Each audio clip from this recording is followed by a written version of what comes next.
The interlocutor of Regir Dotum is a member of the Council of the National Democratic Pole Vahe Gasparian. Question: Mr. Gasparian, how do you assess the protests of the opposition and the ongoing developments? Answer: in general, it is obvious that what is happening is a consequence of Nikol Pashinyan's Kremlin allegiance, his weakness and the incompleteness of the revolution.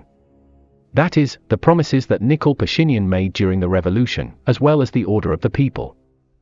He never fulfilled, including transitional justice, vetting, punishment of the guilty, return of loot, reforms of the judiciary, and so on.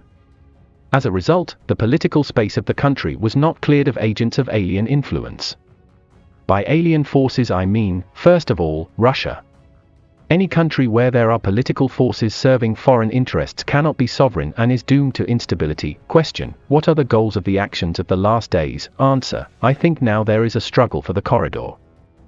Russia needs to get a signature from Armenia, according to which the Zangezur corridor will be opened under the control of the Russian FSB, which is provided for by the November 9 statement.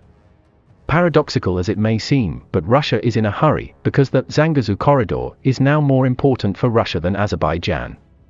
Russia, due to sanctions, is increasingly mired in an economic crisis, and the corridor can allow to circumvent sanctions by providing a direct land connection with Turkey and through it, with the outside world. The Brussels statement did not talk about a corridor outside the sovereignty of Armenia, but about unblocking communications. That is, the roads that will run through the territory of Armenia, including through Meghri, should be under the sovereignty of Armenia. This is what makes Moscow nervous. Now there is a struggle for this, and the latest protests are intended to create chaos in order to put pressure on Pashinyan and get a signature. It is no coincidence that the day was chosen for tough actions when a meeting of the Commission was held in Moscow, at which the deblockade of roads was discussed. The rest, the status of Artsakh, delimitation, and so on, is not a matter of one day. Russia is in a hurry with the issue of roads. After that, it is not excluded that Russia will consider Pashinyan's mission accomplished and will start thinking about his removal.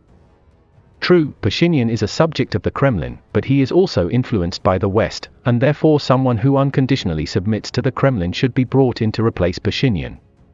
Very soon, the Iron Curtain in Russia will slam shut, it will be isolated, and before that they need to subjugate zones of influence, but in reality, colonies, the events are really impartial, there are victims, they are worthy of condemnation both for the provocation of the protesters and for the disproportionate use of force. Civil disobedience cannot be suppressed by force. The use of special equipment by the police reminded me of the style of the previous regime, in particular, the pogroms in Sari Tag.